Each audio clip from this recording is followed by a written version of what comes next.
Welcome back to the Bitcoin Zodiac. Today I have a real treat. I have mother, artist, activist, and Bitcoiner Monica Renaud from the beautiful Cronulla from the Shire in Sydney, Australia. And I'm really excited to have this conversation with you. Monica, welcome to the Bitcoin Zodiac. Thank you for having me, Claire. I'm really excited to be here. Wonderful, wonderful. So, why don't we start with just a little bit of background on yourself, where you are in the world, and how you found yourself down the Bitcoin rabbit hole? Well, I have a very good girlfriend and mentor that has been helping me explore that Bitcoin rabbit hole. And she said to me for years, "Oh, you're such a Bitcoiner. You're such a Bitcoiner." And I never realized what she meant because we've known each other for a long, long time and we'd talk over the years. We really began talking more and more in the last few years. And I would ask her questions and she'd just explain to me, "You're asking the right questions. Keep asking those questions." So yeah, that's how it sort of all happened. The background wise, I had a great simple childhood. I grew up in Earlwood, which is a great little south inner western suburb of Sydney. I've got a little baby brother who is also very like-minded, and mum and dad. Dad died back in 2013, but he was a real um, magical person. He would well, both of our parents would go above and beyond to make Christmas extra special, not with expensive gifts as such, but you know, Santa Claus footprints through the house and Easter bunny photos of bunnies poking out through the bushes and things like that. So we had a magical childhood where we were taught to question everything, Hmm. um, and anything is possible. And you just never know because Dad and I used to love watching this show called Believe It or Not Hmm. in Australia for in the 80s where it was about UFOs and Bigfoot and ghosts and all that sort of stuff. So Dad would get to the end and Dad'd say, "What do you think?" "Oh, I don't know." And he'd say, "You never know, right? You never know." So I think that we've always had that kind of childhood. Our house was the house where all the kids in the street would flock to.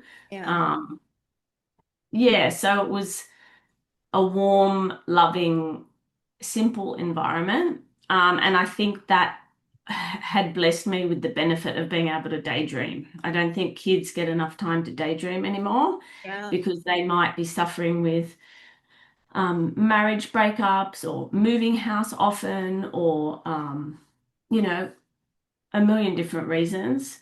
So Mm. I've always thought that being able to daydream and write poetry and write, I always wanted to be a writer from a young age. I knew I was creative, and my dad and uncle and all that side of the family could draw really well, but I couldn't draw. So I thought, what am I going to do? Hmm. I thought being a writer would be the best thing. But then in year seven at high school, um, I was invited to take part in a new darkroom setup and photography, and then I was hooked. So I was 12 when I started my obsession with cameras and photography. Wow, Hmm. amazing. And then you've gone on to have some of the most beautiful exhibitions. And can we talk a little bit about the art that you do? And because it's quite different, it's not your standard photography, Mhm. cameraless photography. So can we talk about a little bit about your method in that way? Yeah, sure. So, of course, it was a progression, and as an artist and especially a photographer, you're always pushing your craft. Mhm. You want to discover or learn something new. Um, Being a photographer, you still have to try and prove your worth, that you actually are an artist and you don't just click a button.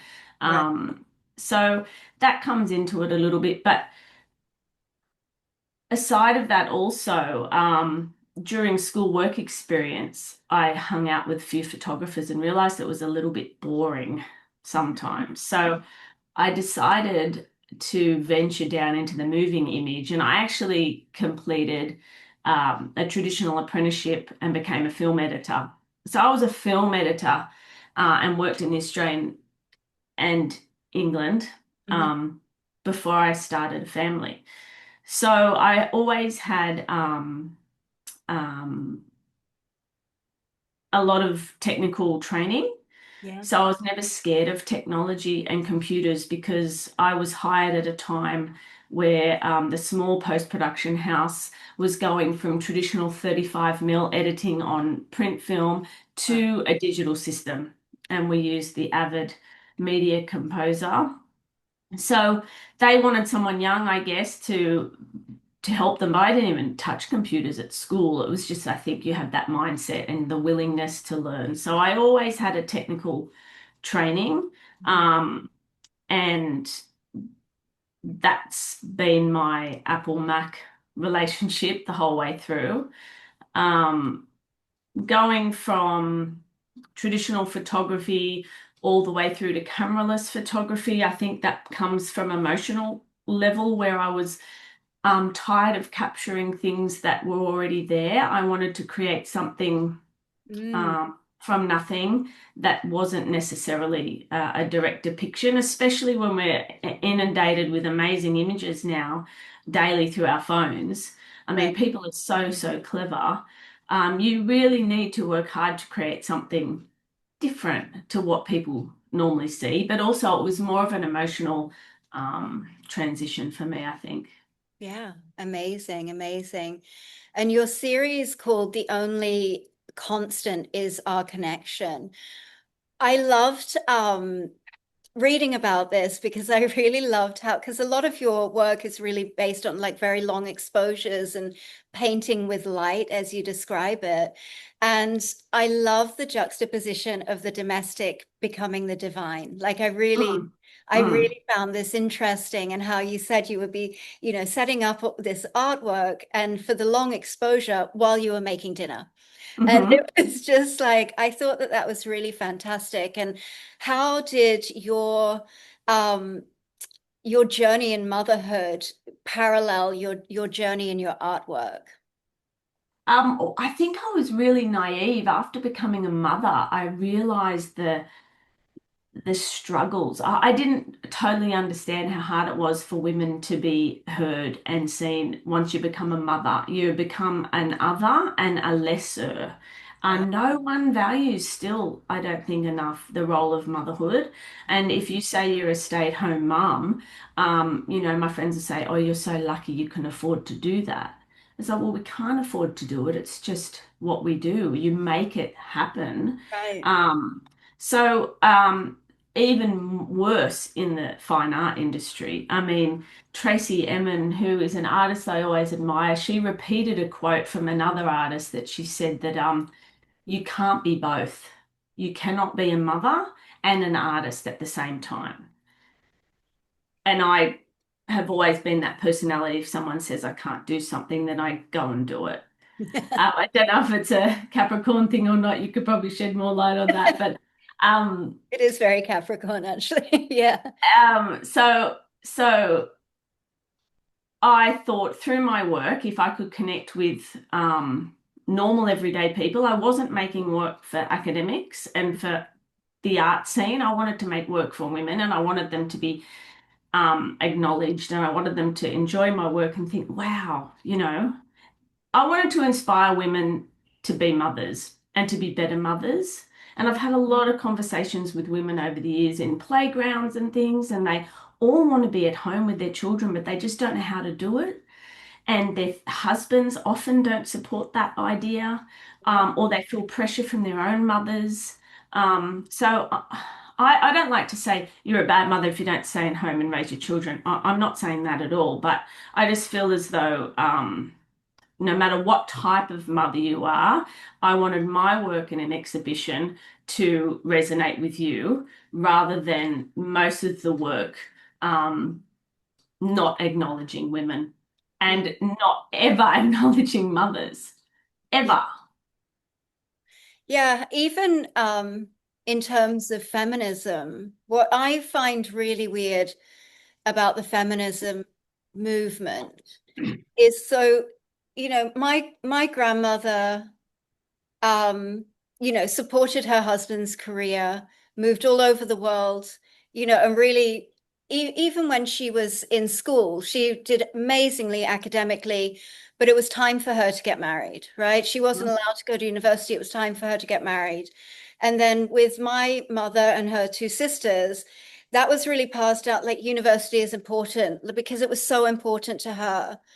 And then even with impressed in my generation that it's always mm, you've got to be more like you it was like don't um mm, be independent, don't be dependent on a man can mm, provide for you. It wasn't like we hated men or anything, but it was mm. like very much like that. There wasn't a lot of impetus to be like be a mother, you know. Yeah, I've yeah. definitely noticed that. And something that I find really strange about the feminist movement, which is why I don't really feel like I resonate with it at all anymore, is Mm, a movement about feminism that demands that you like reject your femininity mm. doesn't make sense to me.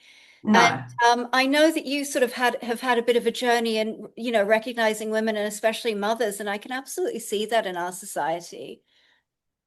Definitely. I think that oh, for example, at one stage, after working overseas, I worked on a lot of fine art projects. Rather than in Australia, our main bread and butter was advertising. So I worked a lot on TV commercials, music videos, feature films, and things were love projects. There wasn't a lot of money with those, but we would never say no to a worthy script. So Yeah. I was very spoilt here with my apprenticeship and the people I worked with. I worked with some of the best cinematographers and sound designers and editors in all of Australia and, in fact, the world. Wow. And I never realized at the time, of course, I was just soaking it all up. When I worked in London, I was a young Aussie. A lot of the old, very old-fashioned men editors, I think, would prefer me making them tea and coffee rather than taking over their projects. It was a real culture shock for me.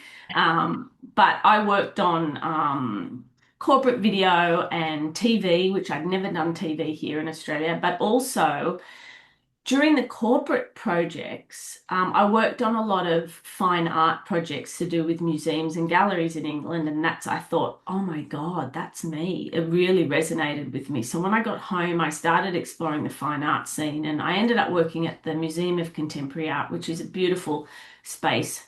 Well, it used to be beautiful, on Sydney Harbour here. And that was 2012, 2013. And my husband, for me to take that job, my husband had to be late to work 2 days to do the kindy drop. Wow. Our boys stayed home with me until they were 3, and then they went 2 days a week to local short kindy daycare. Yeah. My mum would pick them up that afternoon for me, and my husband would drop them off. And he got in trouble at work for being late Wow. from the one of the people in charge of all that sort of thing, who also used to go mad at him for not wearing a tie. So, need I say more? But that was sort of the warped mentality. And for my husband to be able to take a promotion to leave that department, it just meant that it was clear that it would be easier if I could just do the school stuff, Mm, which meant I left the MCA. Um, because, while I was there earning my $25 or so an hour part-time, my husband could have double, triple to that. And it wasn't that important to me. My family still was always number one. So yeah. that was a no-brainer to the financial side of things. And I've met women over the years that will work all week, and that money would just cover childcare costs. Yeah. So I could never understand why they were doing it to themselves. And then it's rushing home. They've still got to do the meals. I don't know when they did their washing. And I've had so many women that have been sick or stressed and have mental health issues, even worst case scenario cancers. But there's this pressure on women to, um, you can have it all, but I don't think we can. And it's okay to not have it all. And I think a woman just needs to hear it from another woman. That's okay. Yeah. I had a girlfriend call me once and she said, crying, my boss says I have to come back to work. My maternity leave's up. I can't wean her toddler from the breast. She was having real trouble, and I was a bit of a breastfeeding advocate at the time. Yeah. or I still am, but more so at the time. And she was asking me for help to help her wean her baby, but also she hadn't potty trained. And there was this pressure to wean her baby and potty train him so she could go back to work. I said, what happens if you tell your boss to get stuffed? And she said, what do you mean? I said, well, do you have to go back and work for him? And Mm, she said, well, I don't know. I haven't thought about that. I mm, said, well, you're trapped in this baby land. It's really hard to see outside the square, I guess. What would happen if you didn't go back?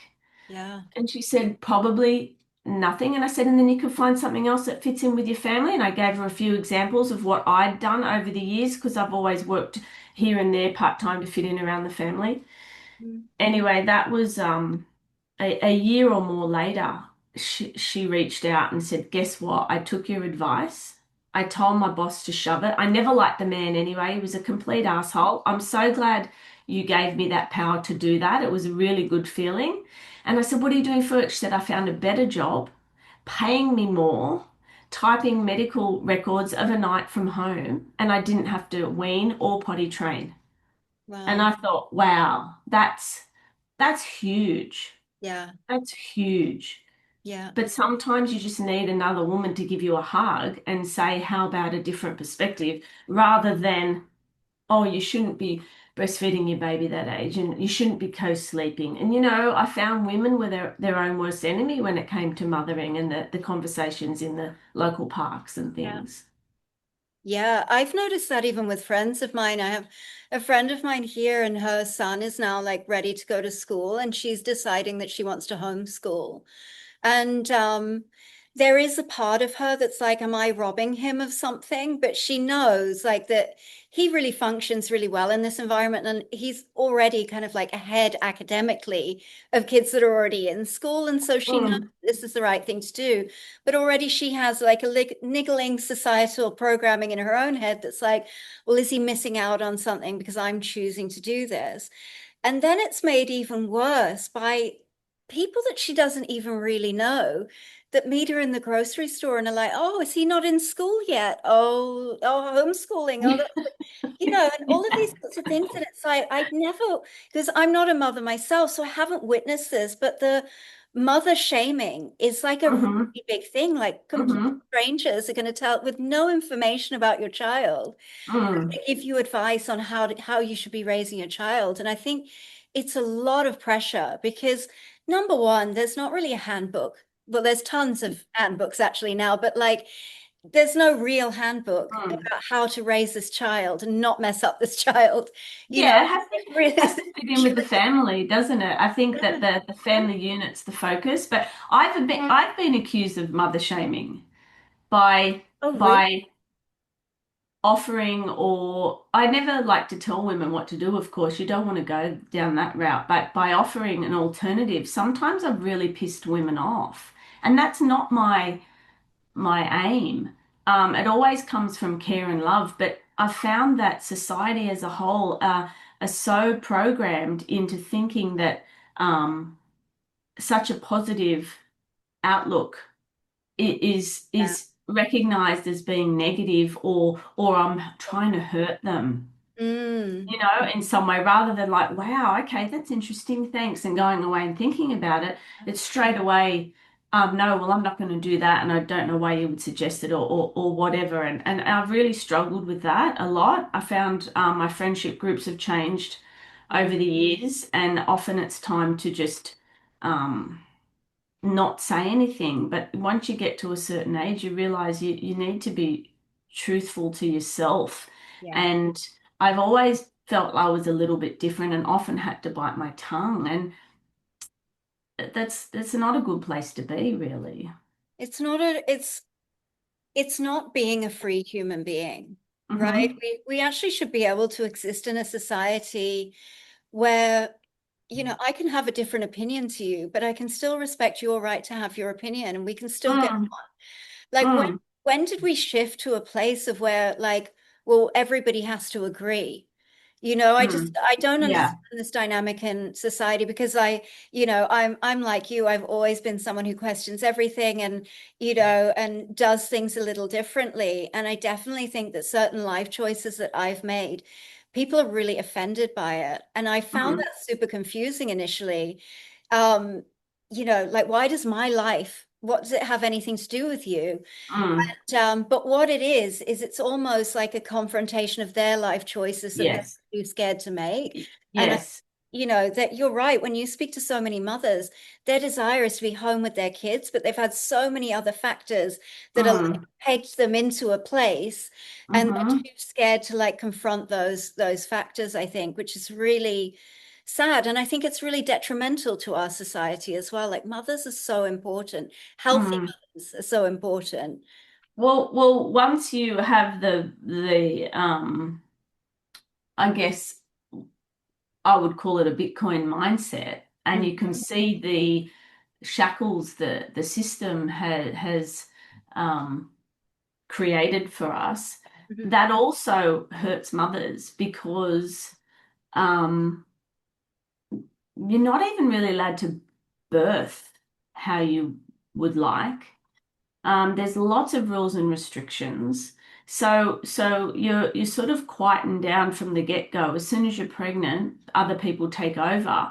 And to me, that's not empowering for women. So Yeah. my aim was always to stay positive and help empower women. I think if women were allowed to give birth as they choose, Mm. um, the more natural births, the better, as opposed to the higher rates of C-sections. Yeah. Um, if women had more choices, they would be more empowered women and more empowered mothers, and Mm. there'd be less decision making. There would be no more what choices to make.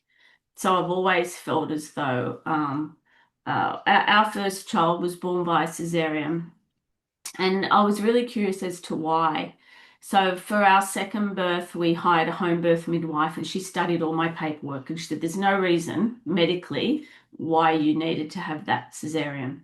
Wow. It was a timing issue. Obviously, the doctor had to be somewhere. They didn't want to wait any longer, and that's just how it was. And I, of course, was horrified. Um, so then we went down the home birth route. Mm. Um, our second born was not meant to be. We had a miscarriage. And then we stayed with that same midwife for our third born, who's my baby. And he's 15 now. We had him at home in our lounge room. And I was told that I was too old. And with my background of a cesarean and a miscarriage, that I definitely needed an obstetrician Mm. and I would have to have another cesarean. Um, Having a second cesarean by choice increased the death rate of our unborn child by 50%. And Wow. that just wasn't going to happen. And being the Capricorn and doing the opposite of what I'm told, we had him at home, safe, fine, um, in a little pool in our rented apartment. And it was the best. More importantly, our firstborn could be there.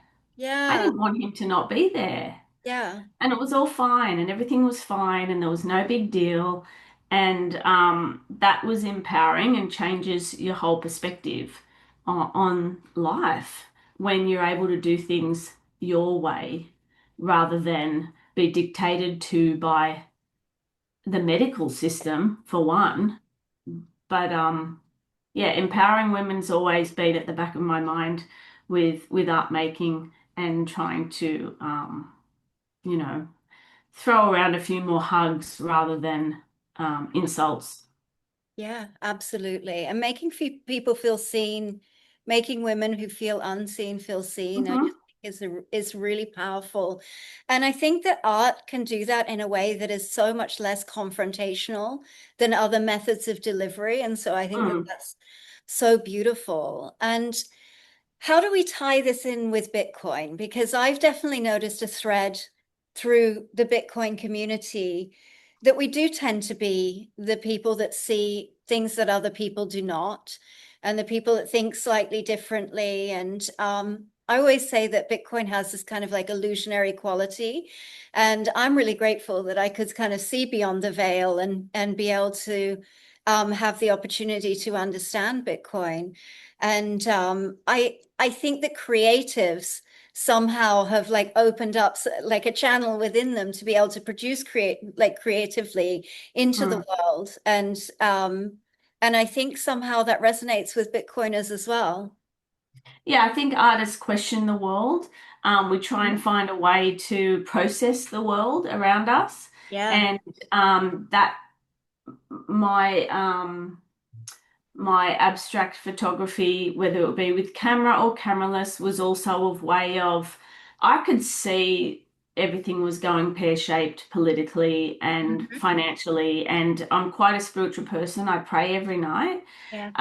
And I was saying, please, dear universe, you need to send something. We need something to happen to shake shit up because it's not right. And if you would have noticed, I wrote about Eurydice in my paper Yeah. when more people were interested in Love Island than the rape and murder of a comedian in Melbourne. Mhm. That was right at a time when I'd made a really important emotional work. And my teacher at uni said that I was perhaps too white and privileged to be a feminist artist, which she labeled me as a feminist artist. I hadn't labeled myself. By this stage, I'd sort of given up on the term feminist and Right. was questioning what is feminism anyway, you Hmm. know. Um, so on the back of all that and my prayer every night for something to happen, COVID happened, and I thought, oh, okay, I wasn't really clear. There was more for a UFO to land in the front yard than COVID to Right. happen, but whatever. Thank you. This is definitely shaking stuff up. Mm. So I welcomed it actually. Yeah. At first, I was a little bit frightened, and as a mother, I think. Yeah. So after that, I found Bitcoin. I'd heard about it. I was really interested in Bitcoin, but at the time, I think it was at 34,000 a Bitcoin. Hmm. And I thought, how am I, unemployed or working part-time, stay-at-home mum, going to find 30 odd thousand to buy Bitcoin? Right. Wasn't going to happen. So I sort of put it to the back of my mind, and then my girlfriend encouraged me to keep learning, keep learning, keep learning. And I quickly learnt that you didn't have to buy a whole Bitcoin, you could buy little bits. Yeah. So that's when my husband calls it my money laundering skills came into play because I would just pinch leftover money from um, the groceries Mm.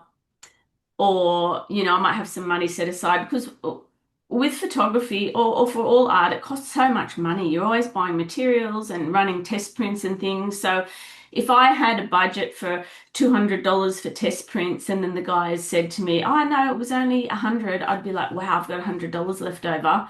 Um, I'd keep it in a kitty and, she's always juggling and trying to make money work. And I'd just buy a little bit more. I've Right. got my app and I'd buy a little bit more. And Mhm. so that's how it started. Yeah. And I said to my husband, I'm really interested in this. Do you mind? He said, I don't know enough about it, but it's the first time you've ever saved money in your life, so go for it. And he was really supportive. He's also been very supportive of me using homeopathy over the years and alternative medicine and nutrition for the family. And whenever everyone gets sick, they say, what potions should I take, mum, and that sort of thing. He's been very patient and supportive of that. So we use all alternative health care in this household. Yeah. Um, so when it came to Bitcoin, he I think probably just assumed it was the next thing and was all for it. And so far so good. But we're at that age now too where people are getting sick. There's a lot of divorce around the local women. And I started to think if my husband left me or died, I'd be stuffed financially. As Wow. a stay-at-home mum and a sole trader, even if when I was earning good money as a film editor, you didn't have to pay super to yourself. Right. So I never had any real super. I had a little bit, and I withdrew 5 grand of that during COVID times because the government allowed you to. But that was for me to host my graduation exhibition that I wrote about. So. I had to use that money to finish uni. And other than that, there was a little bit left over. But yeah, I've never had any real super. And I'd start going out for coffee with girlfriends and they'd be talking about retirement and how much super they've got. And I was thinking, holy shit, wow, like we're at that age now. And I don't have anything to back me up. Mhm. So I just kept learning Bitcoin, saving in Bitcoin, and there's light at the end of the tunnel, and I know that where it's headed. Yeah, Um, and I'm not worried about money anymore. yeah, That's just that simple. I'm not an expert. I am writing a book, but it's a visual book and it's more looking at the philosophy behind it. And I mhm. was also a little bit nervous about the tech, even though I've always been quite comfortable with technology. Yeah. I've never known stock market or anything like that. Mm. So I was scared. It seemed and felt like a very male-dominated techie industry, and that scared me off a little bit. But again, I thought, no, I can learn. Yeah, Um, and that's when things started to change, definitely. yeah, yeah, absolutely. I think that's so interesting. And I think that's a massive hurdles for, so I've heard that so many times. Oh, well, especially now, well, Bitcoin's 120,000. How can I do that? You know, how can I figure that out? I can't even buy one. And it's like, no, you can buy Satoshis and you can start Yeah. building and you can start saving. And I think that this is actually the most important part of the Bitcoin community are people who are saving for themselves, self-custodying for themselves, taking care of their families. Like the focus is always on the huge whale Bitcoin buys and things like that. Mhm. But this wasn't really that wasn't really the purpose. The purpose of Bitcoin was never to make people rich. It was to restore the integrity back to money. And it's Mhm. very interesting because I think even within Australia, even though people have a very good quality of life in Australia, mostly, that actually the people who almost count themselves out of Bitcoin because, oh, well, I don't have enough money to invest, or I don't have the time or the knowledge to do that, are really the people that Bitcoin can really make a difference in their lives. And I just think like the most under-resourced communities could really benefit from that Bitcoin understanding. So I love that you're also in this mindset of paying it forward. Like you've learned from other Yeah. people and you're here to pay it forward. And I really appreciate that. Yeah, I think it's important. I think there's a lot of amazing work happening in South America and overseas, but I don't see a lot of podcasts um, by women or or in Australia. Mm. And I'm too exhausted to orange pill. Do you know what I mean? It's if you don't know it yet and I have to try and convince you, then um, I'm not going to go there. It's just too exhausting. So I thought if I create this book, which is part of a series, there's three already I've published. Yeah. Um, the first one is an activity book for women, Yeah. focused on menopause or this change that everyone demonizes. Yeah. And through my research, I've discovered that it's a lot more to do with the brain than the ovaries, and stress is a major factor. And the Yeah. series is called Time for Me, because women need to give themselves permission to take a time out, whether it just be an hour in a coffee shop alone or at night on the lounge, whatever they like. We need to take more time out. I think we'll see a lot of women less sick, and that's a real big bonus. But time for me, Bitcoin, which is still in production, is visuals and philosophy and quotes. And little activities just to switch that mind into a thinking mind, to free the mind. It's almost like through meditation, sorry, you empty your mind to allow you to focus on something, and there'll be Yeah. keywords and things that just spark curiosity enough for women to be able to do their own research. I think you really do have to do your own research. I don't want to tell women to buy Bitcoin. I just want to encourage women to learn Bitcoin. Great. And I think that it's really required in Australia. But I like to, as per tradition, target mothers because Yeah. there's also a lot of women in, even I live in this lovely Cronulla where people have good money and things. There's a lot of women who are in very dangerous marriages that can't get out because they don't have money. And I really worry about that. And I think Bitcoin can save them. I really do. Absolutely, absolutely. I had a similar experience with a friend of mine. Just trying to think of how I can change the story so that it's not outing who she, although I think she'd be quite happy for me to out her husband publicly. But Mm. so she again is in a marriage where she has been financially dependent, and it's just become incredibly toxic throughout the Yeah. years, right? And again, I would also deem it as quite dangerous. Mm. And but the financial dependence is something that he uses to manipulate her and Mm-hmm. abuse her. Mm-hmm. And so a long time ago, she said to me, Claire, you've got to help me with this Bitcoin thing. And so I said, all right, well, I sent you a book. So type into your WhatsApp the Bitcoin standard. And she typed it in. And it was a beautiful example because I'd sent it to her on December the 3rd, 2023.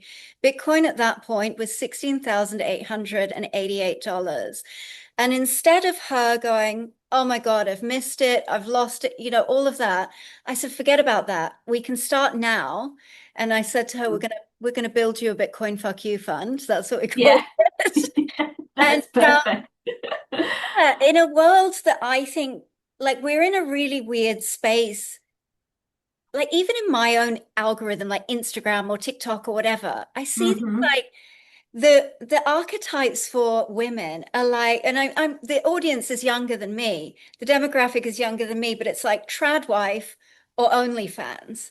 Yeah. Like, what Yeah. is it? Like, there's a Yeah. massive spectrum. Yeah. Yeah. And by the way, we're women, so we reserve the right to embody that entire spectrum in the space of 5 Yeah. minutes. Yeah. But it's like OnlyFans is being billed as like women empowerment. And I'm like, I'm Mm. sorry, but I think that's really disingenuous. Mm. Woman exploiting herself is only Mm-hmm. marginally better than someone else exploiting her, right?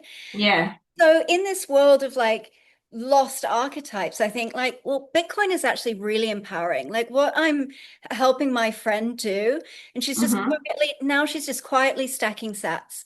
She read Mm-hmm. the Bitcoin standard and she got it, and she's just like, okay, I'm just quiet. So she's taking some of his money, she's in, Yeah. and Yeah. quietly stacking some sats Yeah. and building herself a fuck you fund. So Yeah. eventually, if things get really bad, they're figuring things out. It's always very back and forth in every Mm. relationship. But what Mm-hmm. this has given her behind the scenes is just this little piece of sovereignty, this little piece of Mm-hmm. hope. And you know what? She's not trying to be a billionaire, but she's just trying to change her life a little bit, Yes. you know, Yeah. supporting herself. And I'm sorry, but I think that's real women empowerment.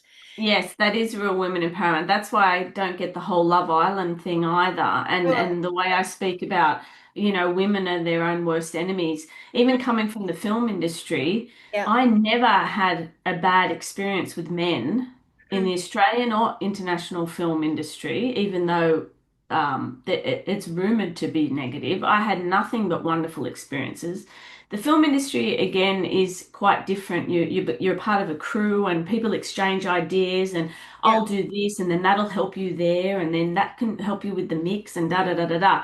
In the fine arts, it's not like that. Wall space is limited.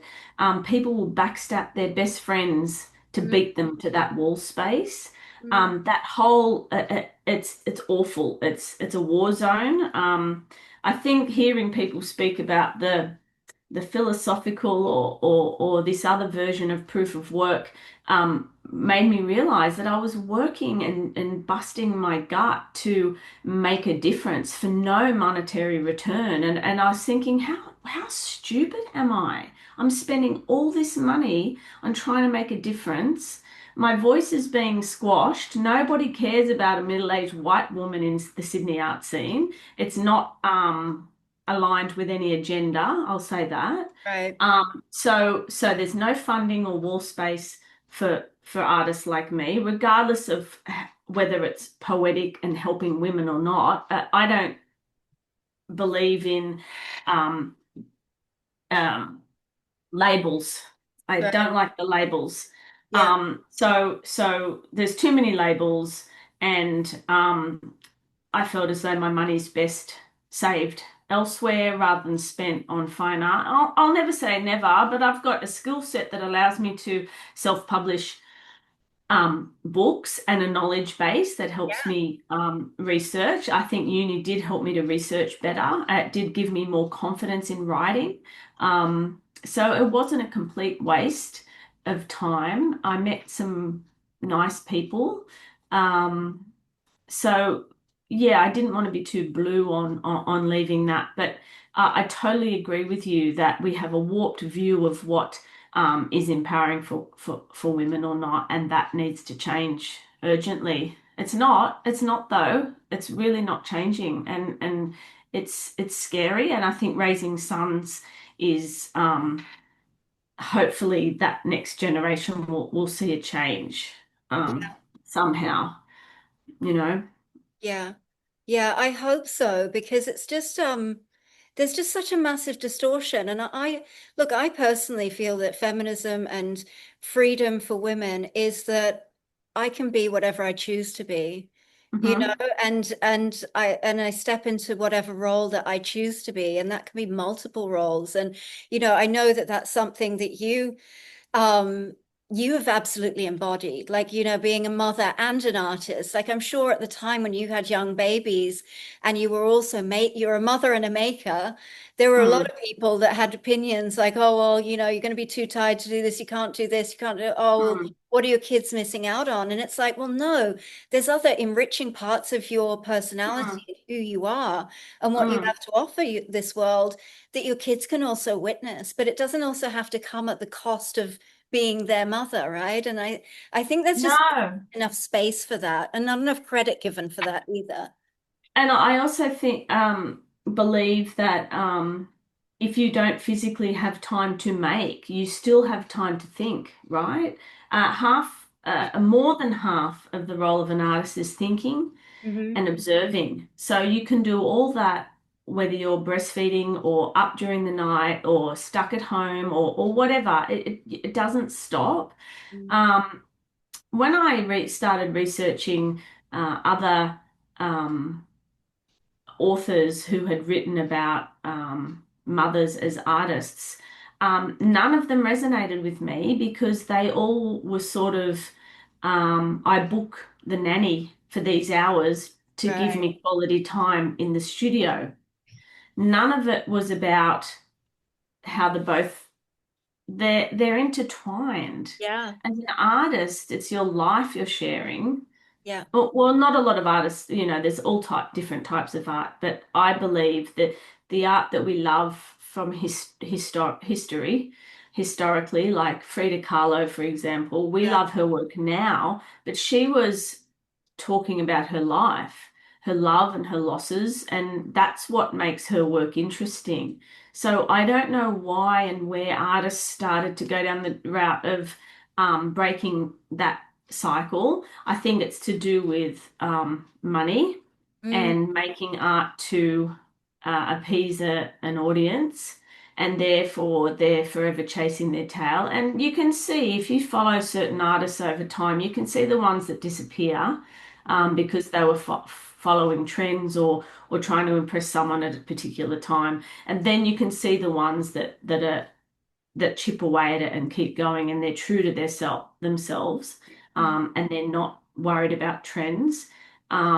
So that's why I love Monica Bravo's work, for example, because she's doing her thing her way, and there's a few Sydney artists that are the same. yeah. Um, I think the gallery and art scene is changing. I think it's going to be different. I may be involved again one day, but it has to change. There's a big storm just hitting here now. Thunder's happening. So yeah, it's very interesting. I was really sad to walk away. Mm, I set myself until I was 50 to keep going with the struggle. And then I took a year off mm, and no more prizes, writing applications for grants, right. test printing, exhibitions, no making. Um, I just took a year off to enjoy experiencing life as a person rather than as a critical artist and, oh, wow, those shadows are amazing on the wall. How Yeah. can I bring that into the gallery space? Yeah. Because as an artist, you're always thinking like that. So it's Yeah. been really empowering actually to walk away from it. I'm actually making a little bit of a steady income through my book sales, Yeah. um, more than I ever did with art. So I took that as a sign. Wow. And yeah, I'm enjoying it. I can do it in my own time. I give myself little deadlines, otherwise life gets in the way a little bit. But my work never interferes with the family. We Mm. all work this stuff out together. And like I said, our youngest is 15. So it's much, much easier now. And that's also important for women to know that it's not always hard and Yeah. taking up your whole time. As the children get older, it does get better. I don't think people celebrate that enough. It's okay. It's going to be fine. You'll get that time later. Just enjoy this time now. It's always, often women I find struggling the most are are putting too much on themselves Mm.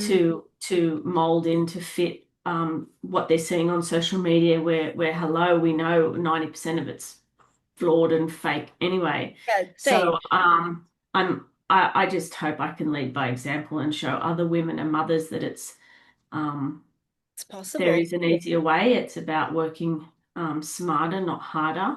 A family unit is really, really important, and maintaining my relationship with my husband, and also maintaining relationships with our sons and having proper conversations over a home cooked meal, and that sort of thing. That's a vibe that I think we need to really cherish more so than ever. Yeah. And also, there's an amazing Aboriginal artist, and she was prolific painter beyond 80 years old. Mm.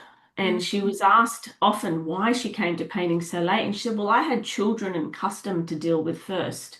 And Right. I love her work, and she's passed now, but she when I used to work in the museums, and I was one of those people that would stand guard in the artworks with my walkie-talkie, like a gallery security guard. And I used to love standing for hours in front of her work because you could feel it. Mm.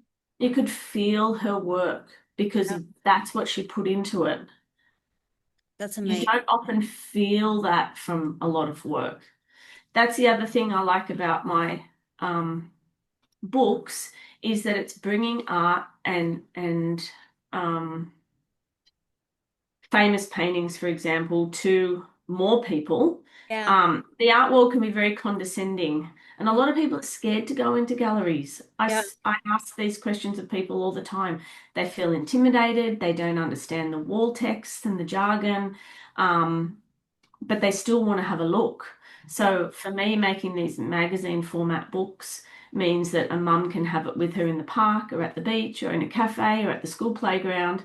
And I really love spending time with an artwork in your lounge room, and then maybe if you get the opportunity to go and see the real painting in real life, Yeah. that's a real, Yeah. amazing feeling. Absolutely, absolutely. And yeah, I feel really blessed because my dad is, I mean, he's a businessman, but he's also an artist, and he paints, but he's really passionate. We share this passion for impressionism. And so Hmm. if we're on holiday, we'll always try and find like some kind of exhibition to go Mm. together. And even when I was like doing my A levels and I did history of art and architecture, like he was like, okay, we're going, like both my parents actually, but we're going to Italy. Like you need to see that Oh, in wow. flesh, Yeah. right?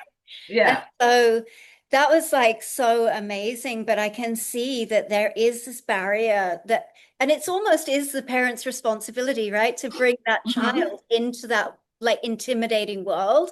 I think Yeah. if we try to approach these like when we're adults, there is this barrier. And so I Hmm. love that you're like breaking that down and bringing more people into art because I think the way that our world is geared at the moment is it's very much attempting, especially like in Australia, a secular society in Australia is very much like asking us to like deny our divinity and sort of become Hmm. this kind of like robotic, productive creature. And I think we've been conditioned for a lot of decades in that your productivity is your worth.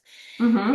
Now with the advent of AI, that's almost being stripped away from people. And I think that people are really going to struggle, like mental health wise, but maybe even, job wise and things like that, identity wise, is there more to you than just your productivity? Like, is there more that you're Mm. birthing into the world than just productivity? And so I think it's really interesting the way that you talk about art and even how the art world, in a way, has let you down a little bit. Mhm. Mm. Because I think there's going to be this huge wave of humans that are dying for authenticity. We're Mhm. so hungry for something real. We're so Mhm. hungry for that feeling that you feel when you see that lady's artwork. And Mhm. I think we've had examples of it, like the independent film industry exists because of that demand. Mhm. And so I'm Absolutely. going to see that in everything. Like, how do you feel about that? Oh, well, look at the sourdough bread movement. I mean, Right? people are baking. I Right. I always wanted to bake in the kitchen with mum when I was little, and she was always home, but she was always cleaning, and she'll be, I've just finished cleaning up. We're not making a mess now, so I bake for the boys. Yeah. Sourdough, I haven't conquered yet. But then there's the whole gin movement. I mean, distilleries are earning awards in Australia. There's Yeah. people going back to the homemade.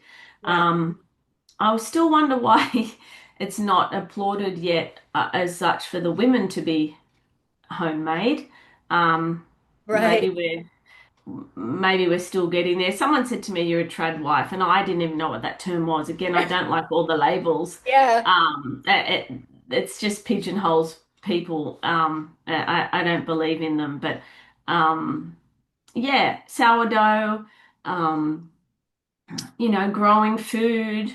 There is a bit of a movement happening, and you can buy organic. I mean, every Saturday morning here, we've been to the local farmers market, which is a few suburbs away, but we drive there, rain, hail, or shine, to get fresh produce.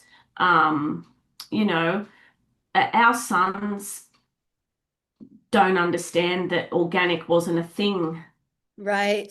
for us back then, that organic eggs wasn't a thing. Mm.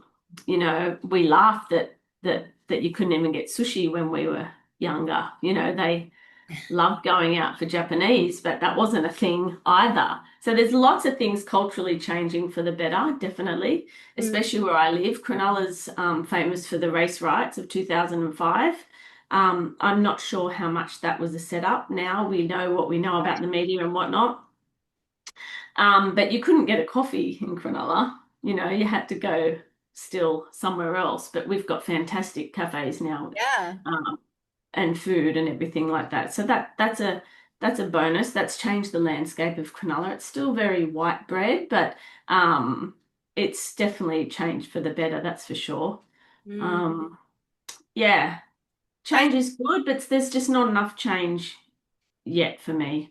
Yeah, and I think interestingly enough, since like I haven't lived in Australia for nearly 15 years, and I think that there has been quite a drastic shift in the landscape of Australia, the atmosphere of Australia for some reason, but um I still really hold that like Aussie nature of like, if it's going to be, it's down to me, and it's like Hmm. in my life first. And I think that that is a really like Australian kind of attitude, because that, when my grandparents moved from Belfast to Australia in the 50s, that was the promise and that's what had to happen. They Hmm. made it happen for themselves. And I think that's really integral to Australian society. But I think also there is a kind of agenda within the structure of the system to make people part of that system.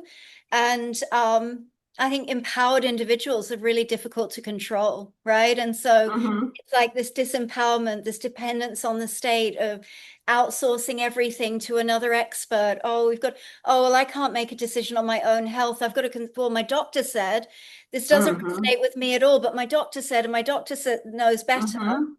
And I Hmm. think that that's just gradually like really eroded society. But I think that there is this kind of like movement in Australia. There's always been this hopeful, like people like you that are like, Hmm. hey, we can do better. We can see things Hmm. better. We can empower women. We can create art, Yeah. you know. at the end of the day, I'm biased, but Australia is one of the most beautiful countries in Hmm. the world, and we can't let the system mess that up, you know? No, there is a big movement happening with four-wheel drive culture and exploring the outback and cooking over the fire and that kind of thing. Mm. It's very manly man, blokey bloke sort of stuff, but that's okay. Women do it too, I'm sure. Um, and I like that idea. We are far away. It is very, very expensive to travel. There's Yeah, this pressure on families to travel overseas. I think that comes from Facebook. Um, right. Families see other families overseas and then they have to go and it costs thousands of dollars and they put it on their credit card and it's just not really that viable. Mm. Um, Flying anywhere is really expensive. So we've sort of decided as a family, if we can't afford to fly anywhere overseas, it doesn't matter. We've got so much to explore here. Mm. And trying to always look at the positive rather than focusing on the negative. I think that's an aspect that Aussies Yeah, um, try to do. She'll be right. she'll be You know, right. she'll be right. I like that. I think the older generation is still like that. Yeah, But also there's huge um, campaigns in mainstream media that are frightening the older generation about new viruses, weather bombs, um, cost of living crisis. yeah, All our electricity bills have just doubled here in Australia, or in yeah, New South Wales anyway, doubled, even though our usage hadn't changed last month to this month. right. Um, Fruit and veg we're managing because we buy from farmers markets and things. Yeah, But this is all stuff that really frightens the older generation, and I don't like it. I just keep telling our mum to stop watching it, you know. And she'll call me and she'll say, "You're right, that rain bomb they've been scaring me about all week didn't even happen," you know. But the poor old oldies take that on board, and that's ruining their Aussie, right. she'll be right vibe. I don't like that. It's really disheartening, but as long as we keep our mum busy, that's all I can do. And I work in a clinic a few days a week for a chiropractor, and we have a lot of really lovely clients that come that are older, right down to babies, but they all sort of have a good vibe about them. They still come to their appointments if it's raining and things like that. They're obviously using chiropractic as a medicine, so they're already quite alternative, most of them. And I think that shows you can see in the community. I drink coffee with an old couple every morning. And when I go down to for a local coffee, they're they're kind of more positive, I guess. So Yeah, I think walking and talking and with people in the community is gives you a feedback of what's going on. yeah. A lot more people are hearing about Bitcoin. I had a guy this week try and sell me on a shitcoin. And I just listened to him for an hour. Then when he said that he knows a lot about it, he's done a lot of study and a lot of uni, and there'll only ever be um, 210 million Bitcoin. I sort of zoned out. I thought, okay, well, good on him. He's passionate. I didn't want to.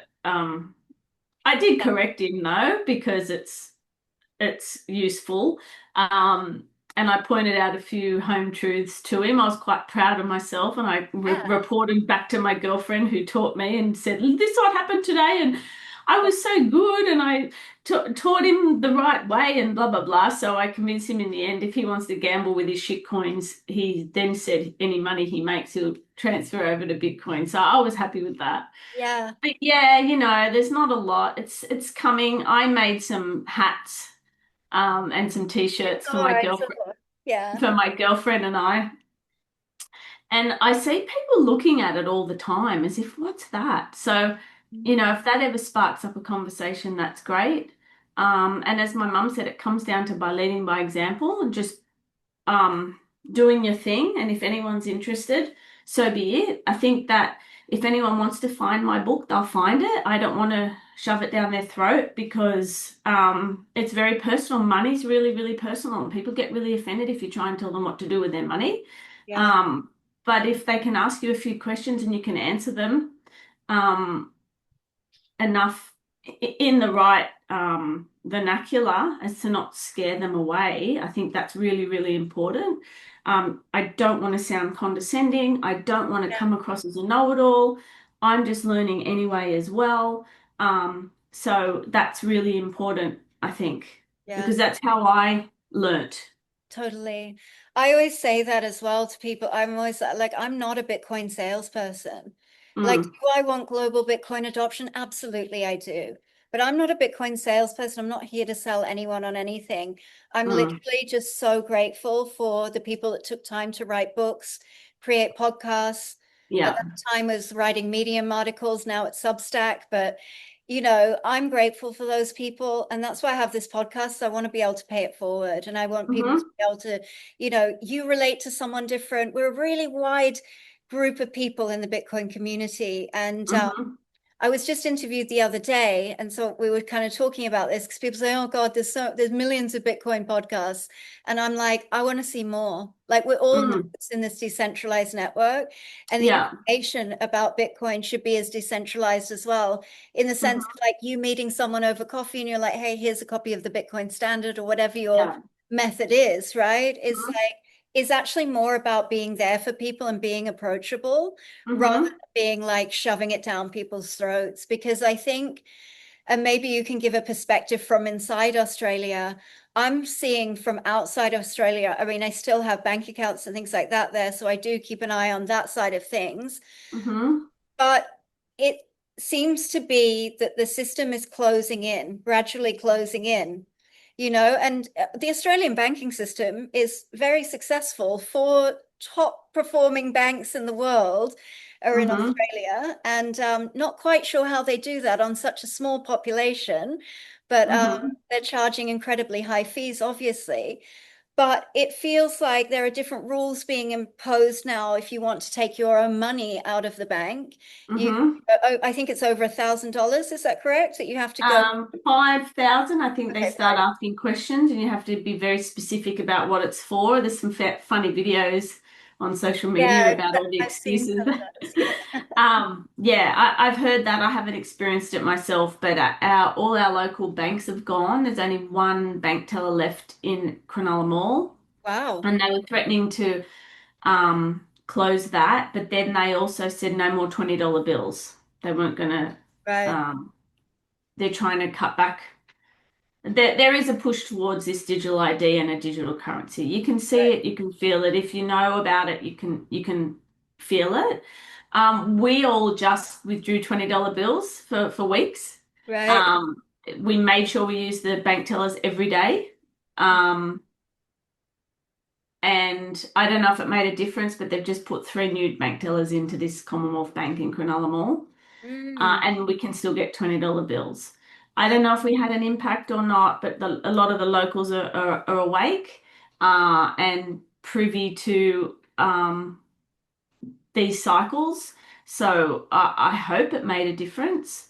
I'm still happy that the oldies can get access to cash, for example, who like Yeah. to put $20 in a birthday card for a grandchild. I mean, that whole culture is going to disappear if we let it. Um, so yeah, banks are talking about. We follow America a lot. So any Yeah. Bitcoin news that comes through America, a lot of the Australian um, um, social media takes up on that. For example, Yeah. you're going to be able to buy a house soon with Bitcoin, or whatever whatever sensational things happen in the States. Right. Aussies lap that up. Yeah. So yeah, there is definitely a push to the digital ID. Everyone wants to be on the government app, which, for example, you might get $100 at the beginning of the school year towards school supplies, but you have to sign up to this app. So Yeah. if they're tricking people into complying to something that they they can't see down the track where that might be headed. Yeah. QR codes and things like that. It's a little bit scary. If it comes up in conversation, I talk about what I'm worried about and make sure I share that, but I don't want to frighten anyone or Yeah. upset anyone. And usually I just say learn Bitcoin, because when you learn Bitcoin and you start revolve around this Bitcoin mindset, you just process things differently. Yeah. You can see things differently, perhaps more for what they are. You can see how broken the system is. It makes everything just makes a lot more sense. And so what I was praying for before COVID hit, I think now maybe it was Bitcoin. Right. Maybe that's what's And that's come to came into me. your life. Because if it hadn't have been for COVID, I don't know if I would have learned as much about Bitcoin. Maybe I would have, but maybe too late. I don't know. Mm. I don't like to think about that necessarily, but it's just evolved and happened, and I'm Yeah. grateful for that. Yeah. Definitely. I But think none of my friends really, other than the girlfriend that helped me learn, no one's stacking in Bitcoin yet. I hope my book will help them be less scared. A lot of them say they don't understand it, and it's what drug dealers use on the black right. market. So yeah, it's that sort of thing. Yeah, it's interesting because I always kind of feel like this like Aussie personality is so like is so aligned with Bitcoin. But I think there's also something that's really happened in Australia. Life, all in all, life is pretty good. You know, Hmm. the roads are good. We can argue about the schooling system and the healthcare system, but Yeah, from an outside perspective, other countries, yeah. Australia's pretty good. And there's almost this sort of like you're lulled into this submission, and it's like, well, the system's kind of been working for us. And Hmm. underneath we know it's kind of evil and we're kind of controlled and we're bound to it, but at the moment if life is okay, right? And I just think that there is going to come a point where, as with the banking, the MyGov app, um I mean, just to give an example, when I lived in Australia and I used to fly to America, my Australian dollar used to buy me $1.10 US. It now buys like 64 cents. Hmm. There's all of these different factors, and such a huge push to doubling your super fund deposits and things like that. People are so dependent on the state. And I do worry about when that starts to come undone a bit, because Hmm. it's not a sustainable system, even though it feels like it's existed for our whole lives. But if Hmm. you know the inner workings of it, which I think when you learn Bitcoin, it becomes a lot clearer. Um, Hmm. and I worry about Australians in that way because they're so dependent on the system, much more so than like I used to live in India. They don't Hmm. really expect that much from their government, but we're very much tied to our vote and we have a say in everything. And Hmm. whereas I kind of think that the cracks start to show a bit more in these Western countries, then Bitcoin starts to look a little bit more appealing, or people go, hey, hang on a second. Monica's been talking about this Bitcoin thing for years. Like, let me take a bit more of a deeper look at this. Hmm. Most people only know Bitcoin from the headlines, right? And Yeah. so that's really my hope for Australia, because like we are a make it happen kind of nation, and a Hmm. self-sufficient, work hard, make your own reality kind of thing. And I don't think the government supports us in that. And I do kind of urge people who say Bitcoin is risky. Well, hoping that the next prime minister is going to change anything is also really risky. Like we can backtest the last 16 years of Bitcoin existence, the last 16 years of Australian politics. What's really changed in the lives of everyday people, And Mm. I just think that that's kind of the resistance to Bitcoin in a way in Australia is like, well, it's okay. The system worked for my parents and it's been working for me okay, but I think it's gradually starting to just become the Mm. taxes are too high. People's electricity bills Yeah. are much. The average person is just getting squeezed too much, and I think that there's a tipping point there. And Absolutely. It's going to crack wide open soon, and everyone's going to be looking and questioning. Historically, Australia's been very far away from the rest of the world, right, and we could sort of hang out and do our own thing. That's where the carefree, good on you, mate, 80s type vibe is from. yeah, Now, with globalization and where instant money transfers and you can call and have Zoom meetings with people overseas and what have you. That's changed a lot. People are still excited about the technology. I think we're Aussies in general.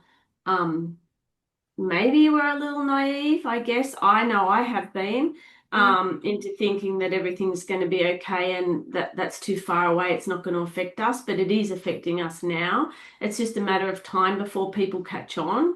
right, It's not only sort of COVID's been and gone. That was a big eye opener for a lot of people, but there's yeah, also big movements at the moment here in Australia where people say there's an organization called Know Your Rights, and I'm learning at the moment about the illegal nature of tolls here in this country, okay. um, traffic, speeding, parking fines.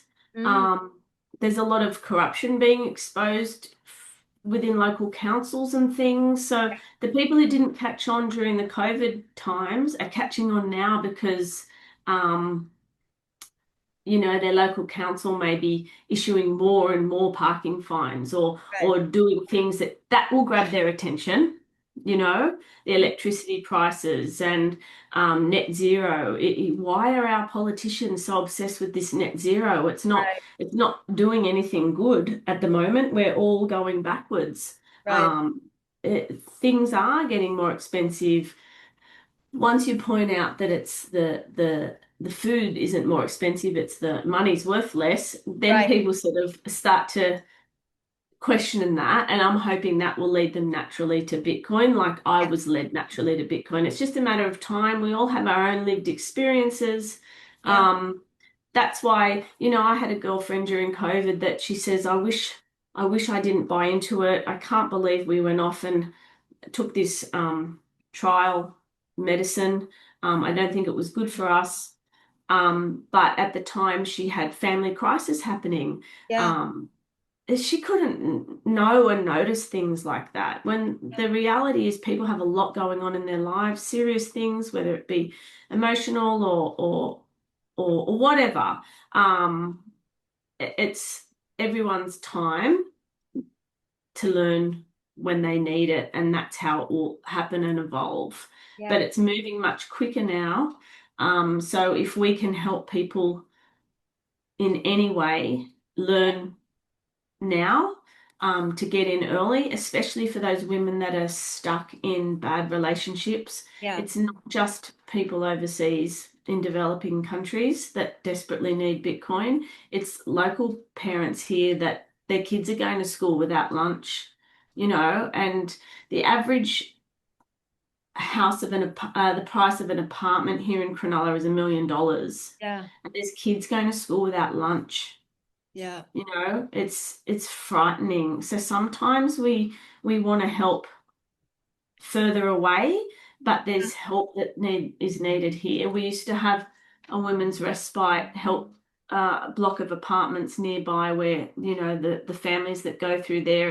It's amazing. They're all women hiding from abusive partners. yeah, It's happening here right now. yeah, These are the women that, if only they knew about Bitcoin and could start a little bit of savings, um, you yeah. know, it would make a big, big difference in their lives. Huge. Such a huge difference. And even like there's obviously we have a massive social system in Australia as well.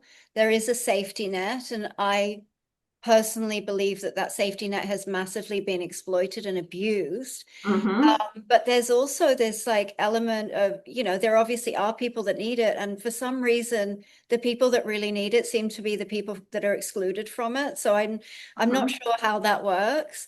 But there is also like this like generational unemployment in certain areas and things like that. Mm-hmm. And it's like these are the communities when things start to go wrong at a state level or in the financial system. It's like under-resourced communities are the ones that feel it the soonest. And I think we're seeing that a lot in the riot, like lots of riots happening in Europe and UK and things like that. But there's also this element in Australia, and it's like I would love to see people taking some of that government money and buying Mm, and starting to stack sats. And it's like you don't need to be Michael Saylor to benefit from Bitcoin buying none of us are here buying thousands of Bitcoin at a time. You know, no. it's from our own life experience and like how can we better our own life from where we're at right now? Hmm. And also protecting our families in the future, like that's the reality as well. And as Mm, a mother, is that something that you think about as well? Because I think like our generation, we've been able to survive in this system. It's kind of worked for us to a certain extent, not as hmm. well as our parents or our grandparents, but like we're doing okay, right? Hmm. Whereas, do you ever think about what this looks like for your kids in the future? And Oh, is it like 100%. We were just talking about this recently because our son is 21 and he said, how he earns a good wage, he's finished an apprenticeship. right? How am I going to buy an apartment to be near you and dad for $1 million? How Mm, am I going to do that? I'm never going to be able to save that much of a deposit. It's not, our first apartment we bought was $285,000. yeah, That was in 2000. That's not a long time ago in the scheme of things. right. That same apartment now would sell probably for 800,000 or so. So no young people are going to be able to afford that. Yeah. No grown-up people can hardly afford that. Mm, Um, we started at a time when everyone probably thought we shouldn't, but that's the same with Bitcoin, right? Um, right. learning Bitcoin, not even saving in Bitcoin, but learning in Bitcoin has allowed me to see further ahead, but also outside of the fiat system. Yeah. So, for example, our son couldn't afford to buy an apartment, but we've just worked out a way to buy a block of land.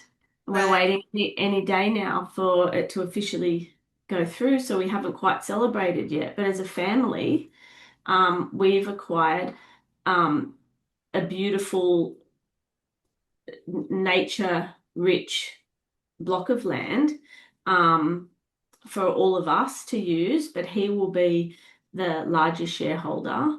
Mm, Um, and I wouldn't have thought that possible unless I'd learnt what I've learnt through studying Bitcoin. right. Yeah. No way. Yeah. So that's a way to secure his future. Then he's got an investment that's going to increase in value Hmm.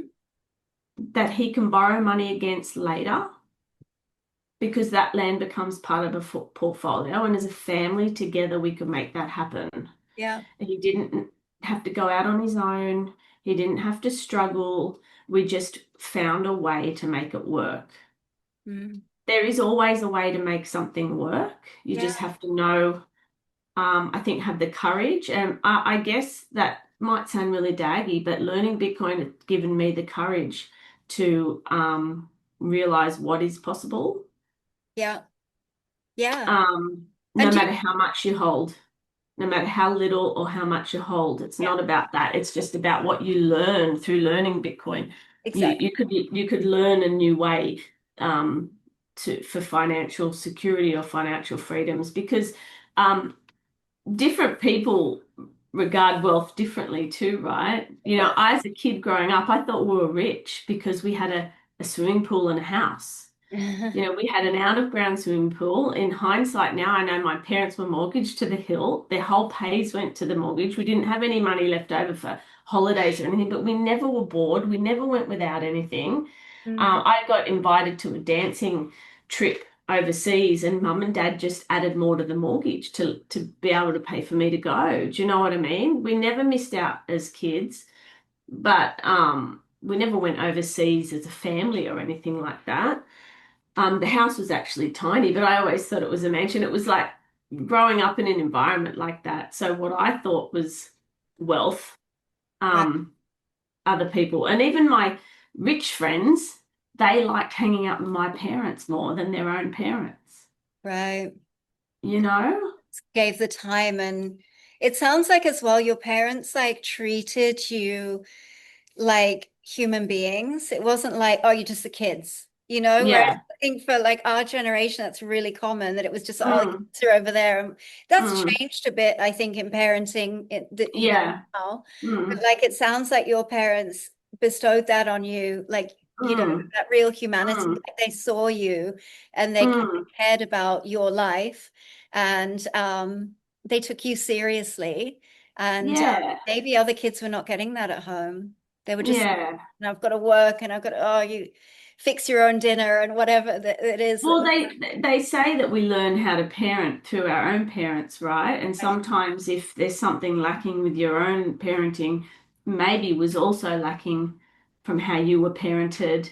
Mm, Um, I'm not sure, but all you know to do is mum and dad just said, you know, all you need is love at the end of the day. Everything will always work out. If there's any problems in the home, love will fly out the window. So you've really got to work hard to maintain that family unit.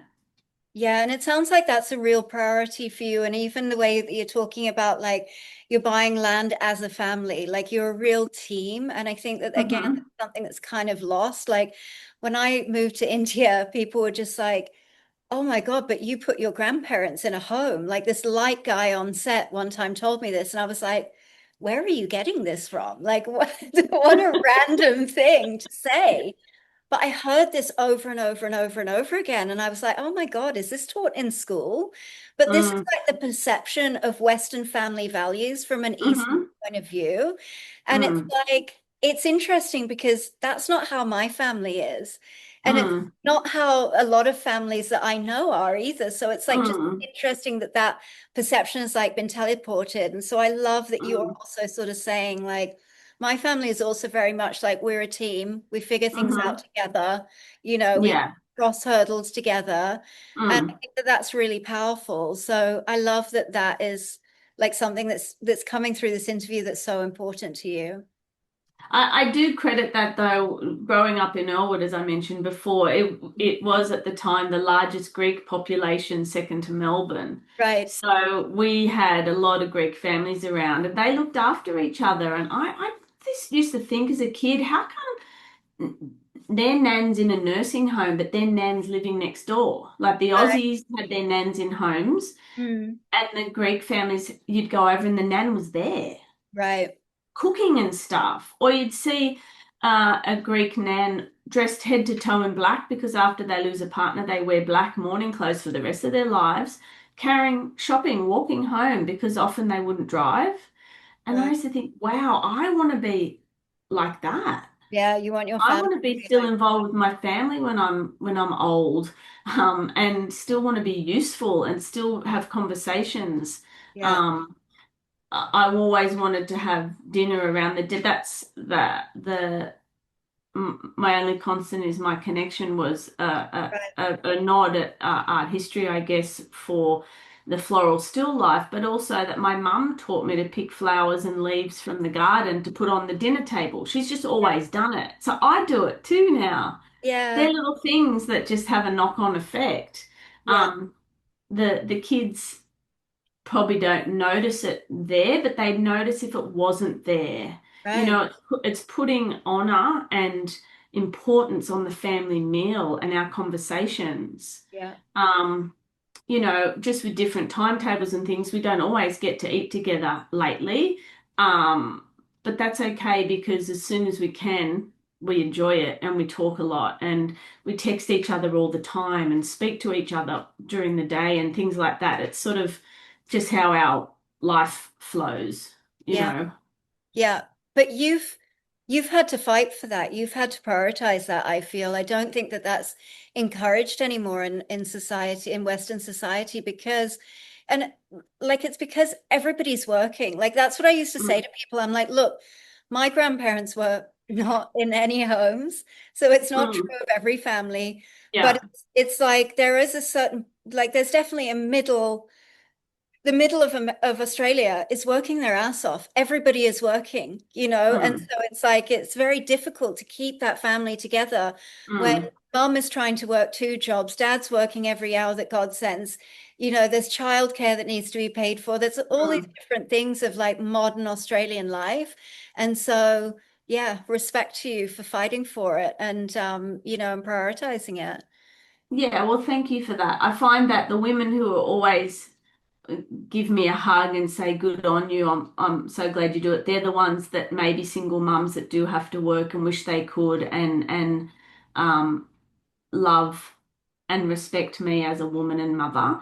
The women that are critical or maybe have a dig at you're so lucky that you can stay home and raise your kids, they have two or three cars, they all have phones, they'll have all the streaming services, personal trainers, designer clothes on their kids. They're things I've gone without. They might not notice that, but they're things Yeah. we have gone without that I didn't think necessary.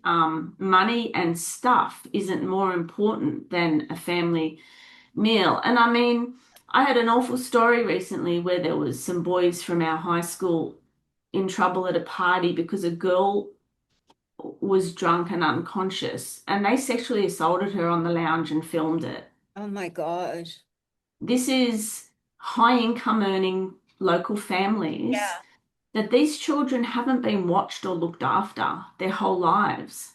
Mm, They've been in childcare, in school, after school care. They have professional parents and come from professional families, which hat off to you for being professional. But right. now what's happening? Yeah. And Oh God, that's I horrific. don't want to generalize, but this is what's happening. My boys aren't going to be those boys, Yeah. And when is society going to take responsibility for that? Even when I was little, my dad used to make comments about awful things you'd hear on the news, and he'd say, I wonder what that poor kid's family situation was like. Yeah. You Yeah. know, Yeah. it it 100%. comes back to that a lot. And I think we have a responsibility as women and mothers, and it's okay for the dads to be the breadwinners. There's a lot of tradies around here who I used to be jealous of seeing dads at school pick up because I was doing the school pickup because my husband worked long hours. But that's Yeah. okay. That's just what was our family. Yeah. I would love if he had more time with them when they were little as such, but he always made up for it on the weekends because I often worked of a Saturday, see, because he could be there and I could have a Saturday job. Yeah. Um, but yeah, I think that that's something that people are too scared to talk about and Yeah. don't like to hear about it. But how would those families be now? What's going on? What's going through their minds? The mothers will be heartbroken Yeah. and and they'll be blaming themselves 100%. You Yeah. know, that's just a negative knock on forevermore. We need to break that cycle, and these kids have to be watched and they need help. They're being misled by social media. Yeah. Now, the government's taking over our role of parenting and telling us what our children can and can't watch on YouTube, for example. That's not a good thing. The parents need to be in charge of that. But I know parents that allow devices to babysit. Yeah. If you say that out loud, you're frowned upon. But I've got to that stage where, you know, I, I should bite my tongue, but sometimes you can't because it has a knock-on effect, and these children's lives are ruined, but they're Yeah.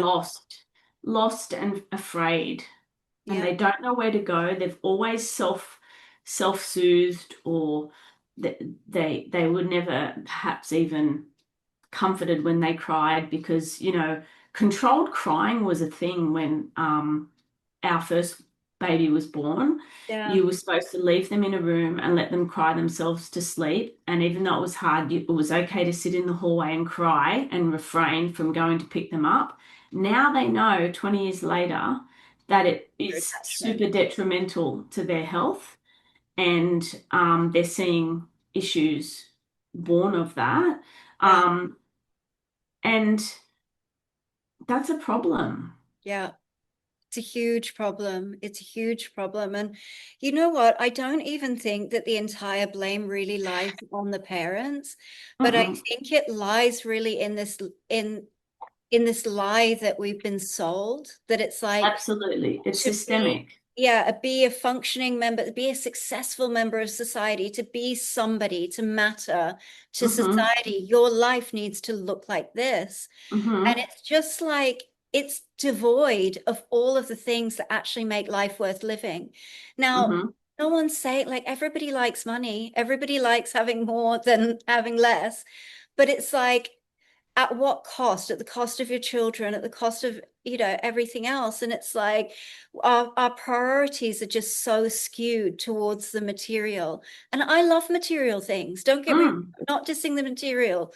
We all love it, but it's like, Yeah. it's again at what cost, and where in the level of priorities does that matter? And when things are happening, young boys are doing this and filming it, Mm-hmm.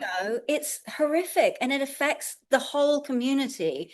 And Absolutely. it is all of our responsibilities, I think, to just say, you know what, actually, in my life, this is what I prioritize. You guys can get on with it. You can chase the, you know, big funding for your chain of cafes and all of the kind of stuff, crazy Yeah. stuff that goes on. And but you know what? I'm going to prioritize time with my kids. I'm going to prioritize home cooked meal.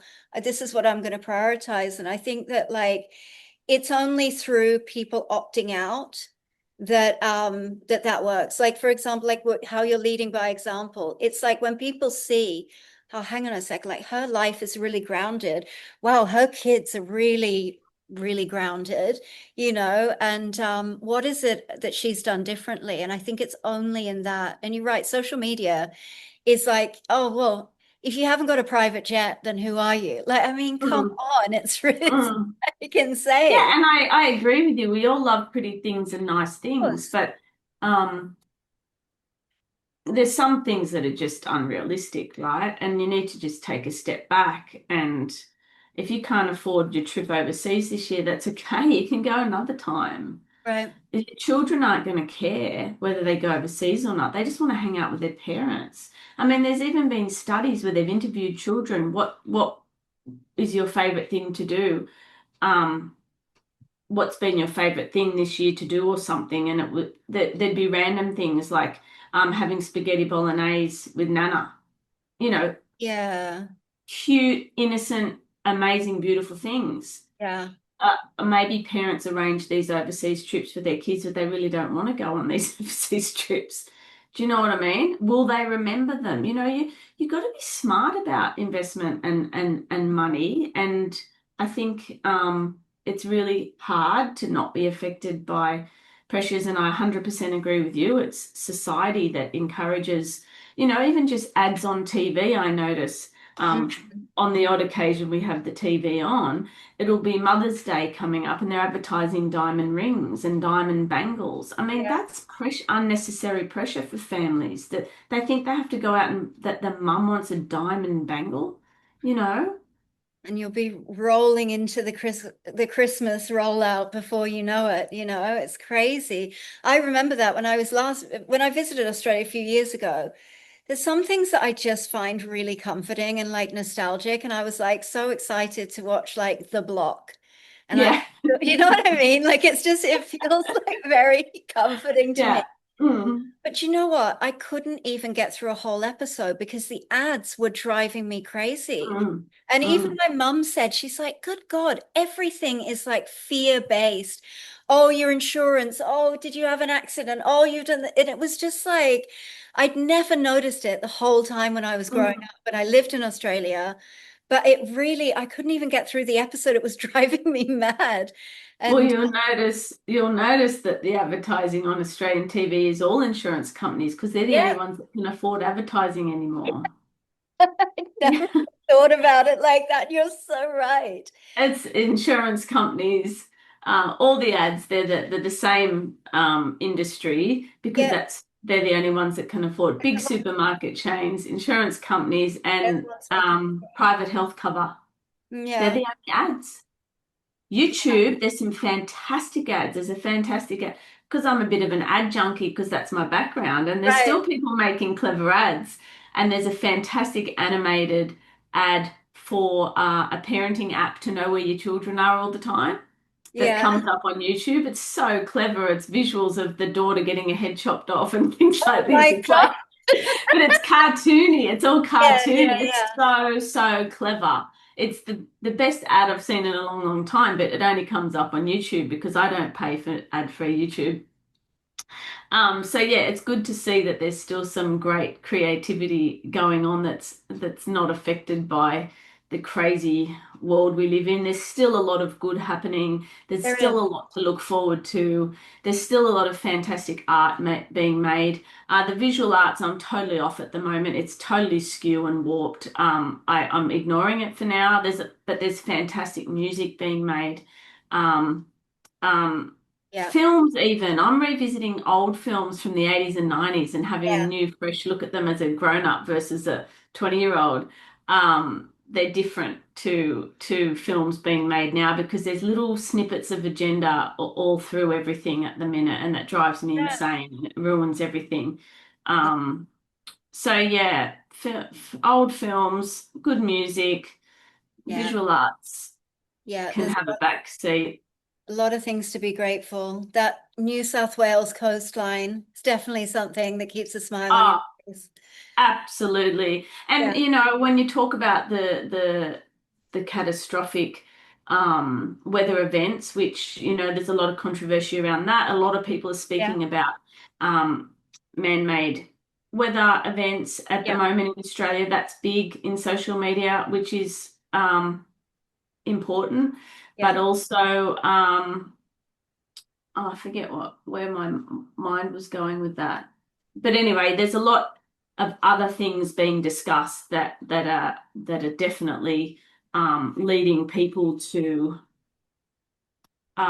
new ways of thinking, yeah. opening their minds. Aussies are really starting to stand up to the. Oh, that's what I was going to say. My brother surfs, Right. and regardless of all the um, terror stories we hear about the environment. He said he's never seen so much wildlife in the ocean.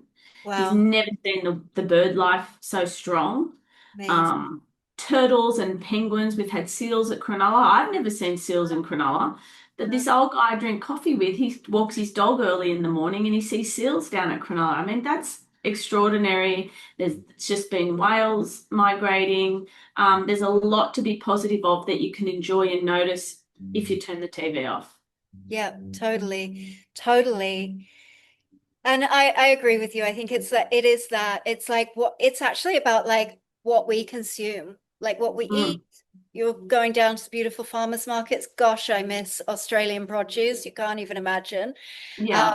Really best in the world. And then, what you're looking at on TV, what you're reading about, what you're choosing to consume, who you have in your life, what Mm, conversations you're having, like that's life is really in the edit now. And it's like mhm. that's what makes the difference. So on that note, would you would you like to finish off on a final thought? Do you have anything to leave with everybody? Um, I think it's important these days to be authentic and go inward and find your authentic self because that's what's going to shine brightest. That's what is going to automatically attract wonderful things. I truly believe in that. I'm spiritual enough to know what you give pleasantly returns back. You don't give because you want anything back. You just give because you know in your heart it's right and it does work. Yeah, And I also think that replacing doom scrolling and um, um, trying to keep up with all the mess that's happening today, we can't even begin to understand what's happening with the yeah, politics and wars overseas. yeah. It's awful. We know it's happening. But instead, now I listen to Bitcoin podcasts. I drive down to my mum's a couple times a week. She lives a bit further down the coast. That's when I listen to my podcasts. It's so encouraging and nourishing and healthier to have this hope. And I think that that's a way we can do that. We can all be authentic, hopeful people. Yeah, Absolutely. Absolutely. Well, thank you so much, Monica. This has been an absolute pleasure. I've really loved your insights, really appreciated it. So Thank you for I hope you'll having come me. back. And where can people find you and find your books? Well, people might not like it, but my books are available on Amazon. That's Um, I have had the best customer service from the creative people at Amazon helping me because I'd never wow. self-published a book before with them. You call them, they call you straight back. The time differences and everything. And my local bookseller, Best Little Bookshop in town, they also stock and sell my books for me. My latest one out is Time for Me Art, which is a spot the difference book for grown-ups. I worked out through a lot of failed attempts at publishing traditionally children's books. Mm, I always thought if I could save the child, that's the best thing. But I realized that the parents buy the books. right. So why not make books for mums and give them a break? Then they will be better mums if they have a break. So my books are really aimed and designed for women and especially mothers. So Time for Me Art is just been released, and Time for Me Bitcoin will be released soon, which is also hopefully a nourishing, positive, hopeful mini dive into the world of Bitcoin to encourage further research for the readers or lookers. It's very visual and art based, with a lot of beautiful quotes and things that will hopefully take away that fear of Bitcoin being too techy and male dominated. It's soft and pretty, and yeah, I think it should help the cause. And it is a silent revolution, 100%. So my badass anarchist fighting days, even though I'm quieter now, it will never stop. I think if that's in your nature, it's you want to help. You want to help. Absolutely. Absolutely. I 100% agree with you. Well, thank you so much, Monica. Thank you for having me. Most welcome and enjoy the storm in Cronulla. Yeah, it's pretty full on, but yeah, excellent. I don't mind a good storm.